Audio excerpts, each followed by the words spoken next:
पाजायचं होतं. कारण काय, त्या काही स्वतंत्र किती अवघड निघून जाईल हे तुला कळणार नव्हतं. म्हणून तू काय केलं, आता श्रमलो आणि नंतर दमलो म्हणून पुत्रीला हुंकार दर्शविला आणि त्या पुत्रीच्या पिल्लाला अरे तू दूध पाजत होता. नंतर त्या सर्व पुत्रीनं त्या काही कुठे तुला सांगितलं, नंतर सोडून दिलं गोष्ट करी. पुत्रीचा म्हणून नको, तुझा सुद्धा संबंध आहे. त्याच्याशी माझा संबंध आहे.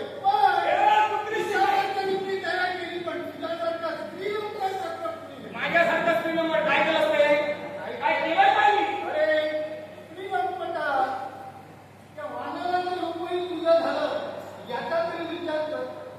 आणि आता याच्या भांडणीत पडू नको. एक वेळ भोग जाईल ती पुन्हा तुझ्या मागे येऊ नये म्हणून मी तुला नाराज असा मानत करतो. मला एक सांगेल, मान्य आहे नारद समजा होता मी मोठा ब्रह्मचारी, 60 सहस्र मुलं झालं. त्यावेळी त्या नारदाला त्याचं काय झालं ते कळालं. काय नारद मी श्रीलंक मान्य आहे, मी श्रीलंक. तू म्हणला अरे वानराचं मुख ठेवून गेलं, बरोबर की नाही, गोष्ट मान्य. एवढ्यापर्यंत तुला मान्य आहे का. अरे पण ज्यावेळी नारायणापर्यंत मी गेलो होतो त्या नारायणाने काय सांगितलं होतं, हे हरिनारायण तुझ्याप्रमाणे मला रूप धारण करू दे. त्यावेळी तथाच तू म्हटलं, तुझ्याप्रमाणे म्हणजे काय, केवळ हरिप्रमाणे रूप धारण करू दे, म्हणजे नारायणाप्रमाणे रूप धारण करू दे. नारायणाने काय केलं, त्या नारायणाला हरीचा दुसरा अर्थ म्हणजे मात्र. बरं त्या नारायणाला दिसलं नाही, वाईट त्या दिसलं, ते पुढं राहिलं. बरं म्हणजे काय, श्रीहरी नारायण. वाईट म्हणजे काय, हरीचा दुसरा अर्थ, त्या अर्थाचा त्याने अनर्थ केला. हरी म्हणजे माकड म्हणून त्या माकडाचं रूप मला दिलं. नंतर माझी फटफटी झाली हे तू सांगतोय. पण त्याच्यानंतर काय झालं तू सांगितलं नाही. त्याच्यानंतर त्या नारायणाला विष आणला, मला तू अनर्थ केलाय. मग हे वानर याच्यानंतर तुला साह्य झाली असती, म्हणजे याच्या अगोदर घडलेलं ते त्रेतायुग, त्या त्रेतायुगात अरे सारे कपी त्याच्या साह्यासाठी होय. माझ्यामुळे घडलं, कळालं का. हे घरच्या सत्य असतं तरी मी तुला नाराज. अरे मला तू श्रीलंक का म्हणतोय. तू कोण रे, तू म्हणजे कोण. अरे मी अहिल्याचं मुकुट त्यांना वळणारच नाही, ते सर्व जगाला ज्ञान आहे. अरे बळीराजा, या बळीराजाशी युद्ध करून परतून माघारी येत होता. त्याचवेळी उद्धस्त ऋषींची पत्नी सुंदर चारुगात्री रमणी ती तिच्यावरती भाळलास आणि भोगदान दे म्हणून तिच्यापर्यंत याचना करू लागला. त्याच वेळी कुणी तिच्या आश्रमात नाही हे पाहिलं आणि तिच्यावरती जोर जबरदस्ती करू लागला. अरे जोर जबरदस्ती करता क्षणी केवळ त्या उद्धस्त ऋषींच्या पत्नीनं अरे आपलं योनिद्वार बंद केलं आणि तुझं वीर्य भूमीवरती सांडलं. रे हतवीर्य म्हटलं. हे आतापर्यंत जे जे कर्तव्य मी केलं साऱ्याला विषादास्पदच मला म्हणतात. पण मी जे केलं ते सत्कार्याचं. अरे कसलं सत्कार्याचं सांगतोय. अरे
ईश स्नान वर्ग हव शिव सदाशिव हर सर्व कपाली तत्काळ नाचत या 33 प्रकारच्या देवता त्याच्यातील शक्र देवता म्हणजे हे शक्रा मला सांगतोय ते या नागाला सांगतोय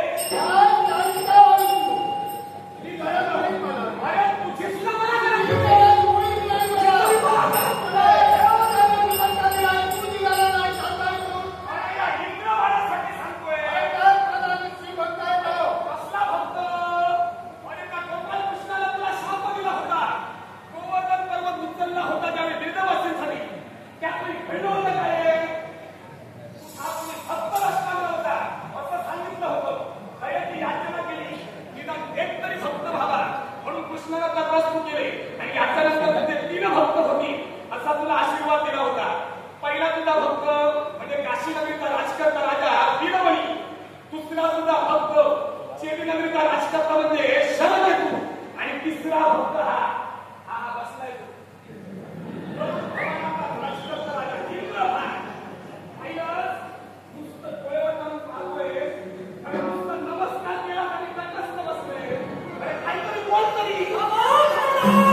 घेतला तरच हा कार्यभाग सफल होऊ शकतो.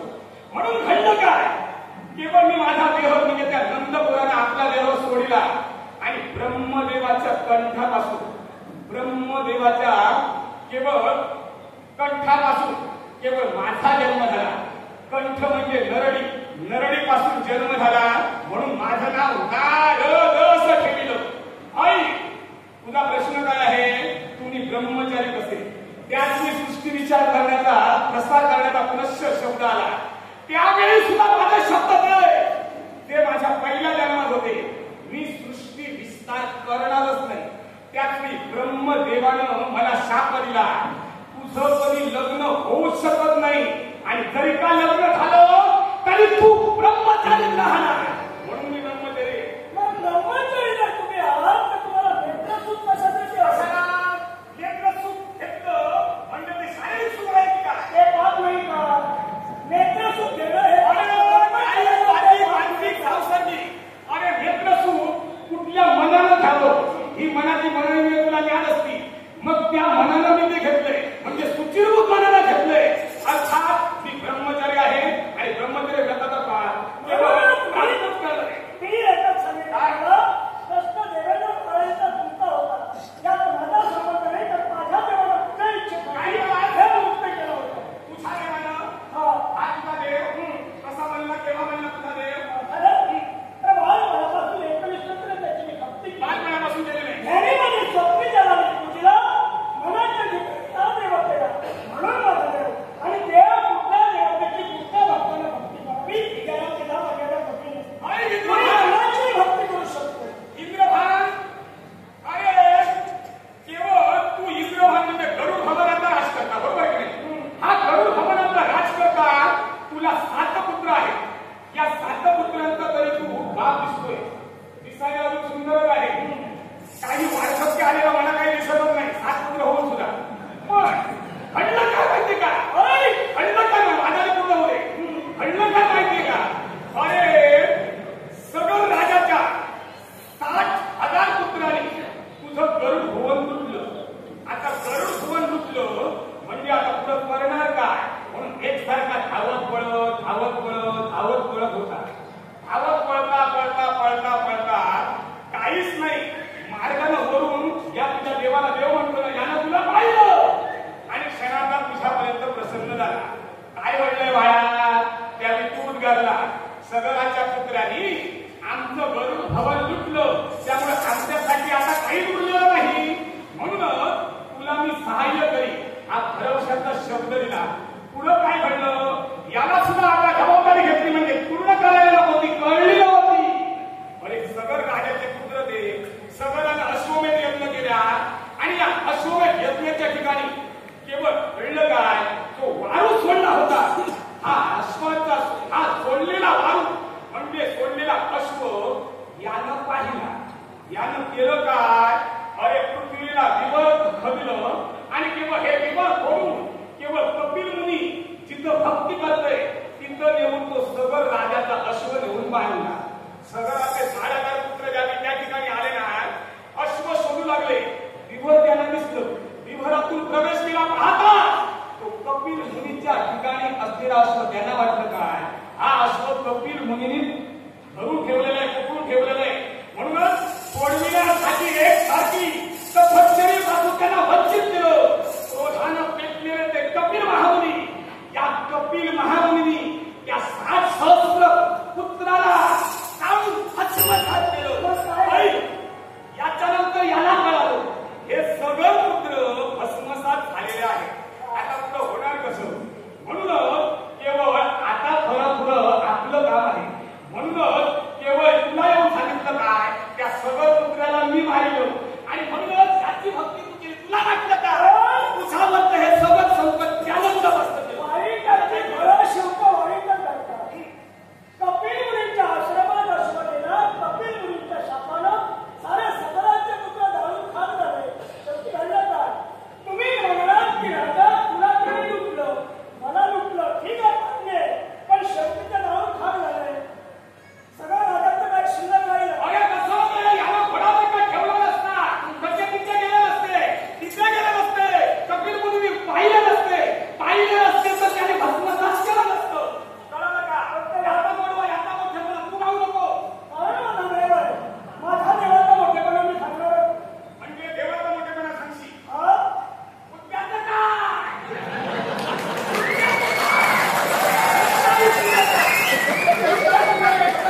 याला सवयी नाही आहे. याला एक वेळ विमा दिली तो वाटेल ते बोलायला सुरुवात करतो.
आपण केला पण काही क्षणातच ती ज्वाला विझली असं वाटू लागलं.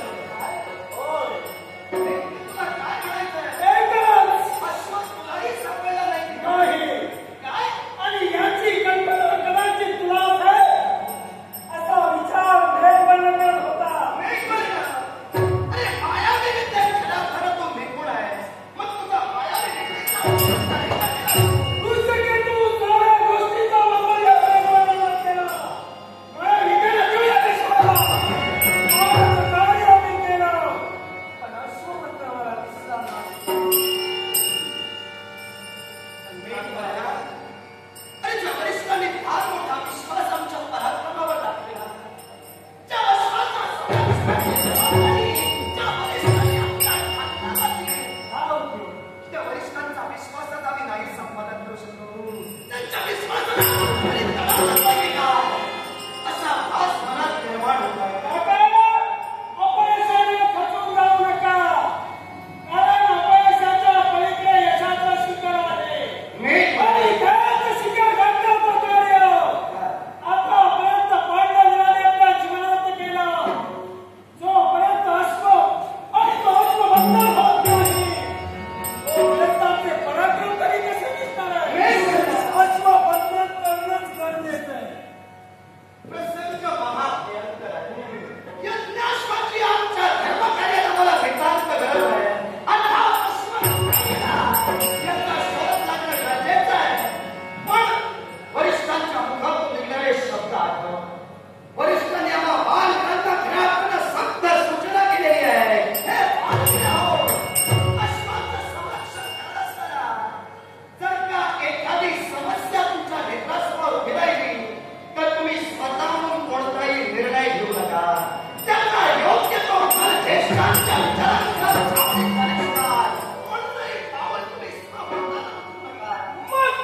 बाबूंची वृत्ती होईल असा मंगलमय आशीर्वाद.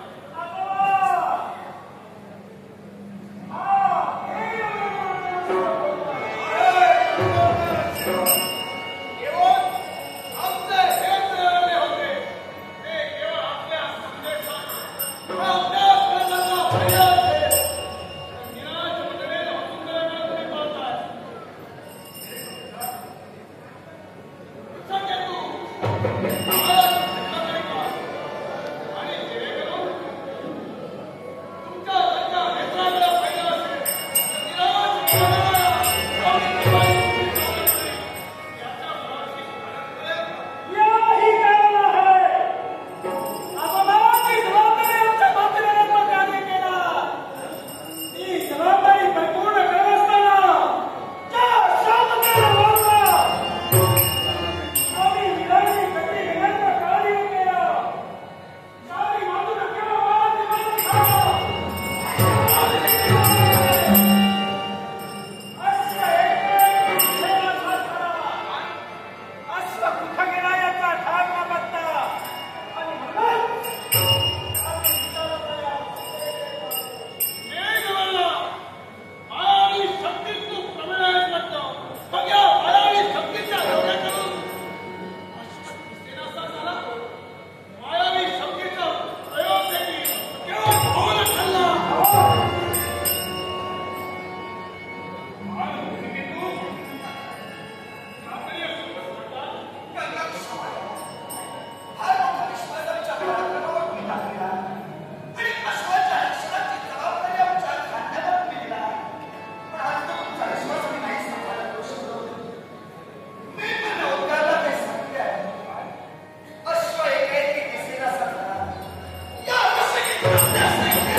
देवाला बसायला जागा नाही.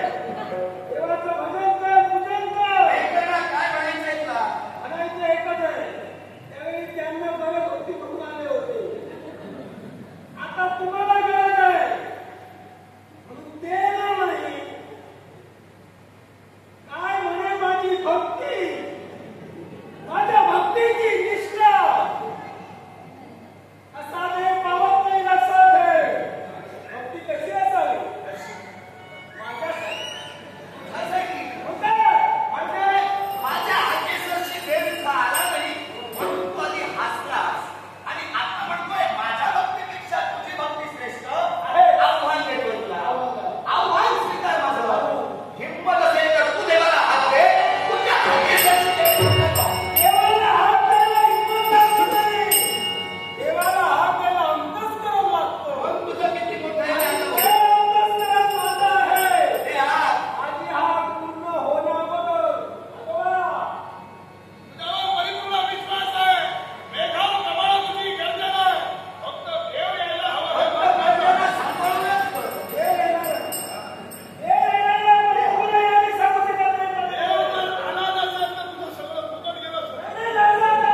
देव यायला हवा. म्हणूनच म्हणतोय विचार कर. देव पाहण्याची दृष्टी फक्त चांगली ठेवा.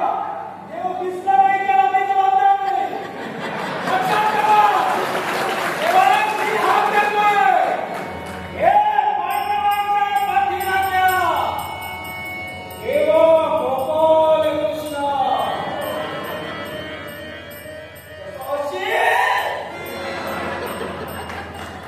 जसा असेल तसा पांडवांच्या शिल्लक यायला हवं. यायला हवं.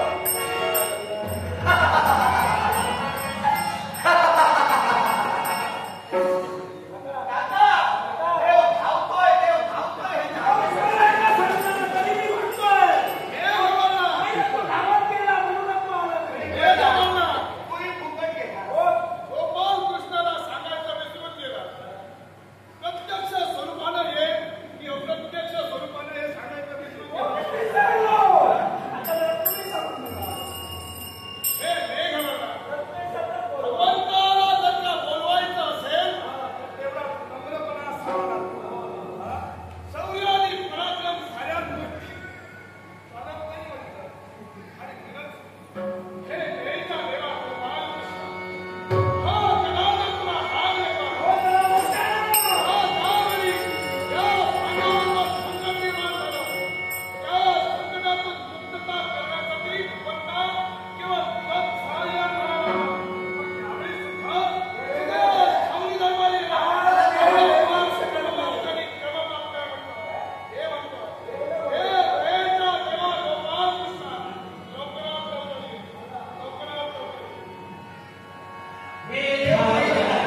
मी सांगतो देवाशी बोलायचं नाही.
बोलो काय रे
अरे एवढा रुसलास का? तू छान आहे बाबा. तू का म्हणतो म्हणाय? माझा देव कारण काय का? माझा कुणी देव नाही.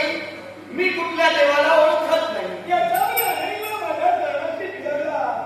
माझ्या चरणाशी नतमस्तक झाला. आणि आता असं काय म्हणतोय? कारणही देण्यास मी इच्छुक नाही. काय? काका!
रागावर नियंत्रण ठेव. तू म्हणतोय तुझ्या हाकेवर मी पाणी सोडलं. तुझ्या हाकेवर पाणी सोडलेलं नाही. तुझ्या मी हाकेवर पाणी सोडलं नाही. तूच म्हणालास नाही का पोटभर जेवलास का म्हणून. तर जेवण मी तृप्त झाल्यानंतर हस्तप्रक्षालनासाठी माझ्या हस्तावर मी पाणी सोडलं.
आता